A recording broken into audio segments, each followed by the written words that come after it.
Friends, આજે Italian રેસિપીને ભારતીય twist સાથે એક જ વાસણમાં આપણે બનાવીશું. હવે વાસણ ધોવાની ચિંતા છોડી દો. હવે આપણે એક કુકરમાં તેલ એડ કરી લઈએ.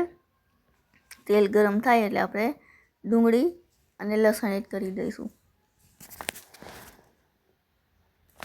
હવે આપણે કેપ્સિકમ, મરચું એડ કરી દઈએ. સરસ, આ ત્રણેય વસ્તુને આપણે એકદમ સરસ સાતળી લઈએ, ગુલાબી રંગ થાય ત્યાં સુધી.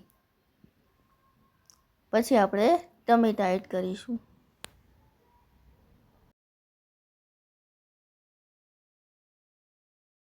આપણે ટોમેટો કેચઅપ એડ કરી દઈએ અને થોડોક સોયા સોસ પણ આપણે એડ કરી દઈએ.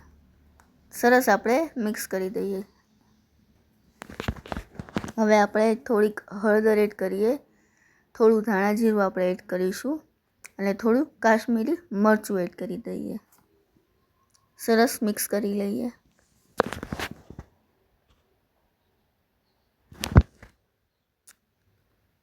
હવે આપણે સહેજ મીઠું એડ કરી દઈએ. આપણે થોડીક કોથમીર એડ કરી દઈએ. સરસ. અને હવે પાસ્તાનો વારો. હવે આપણે પાસ્તા એડ કરી દઈએ.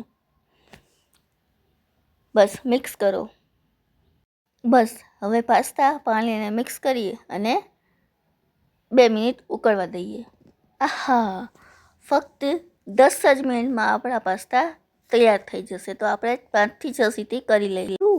મેગી કરતાં પણ જલ્દી અને હેલ્ધી. હવે ગરમા ગરમ પાસ્તા પર ચીઝ નાખી અને મજા લઈએ. તમને જો આ વિડીયો ગમ્યો હોય તો વિડીયોને લાઇક કરો, શેર કરો અને મારી ચેનલને સબસ્ક્રાઈબ કરવાનું ભૂલતા નહીં. Thanks for watching. Take care. By.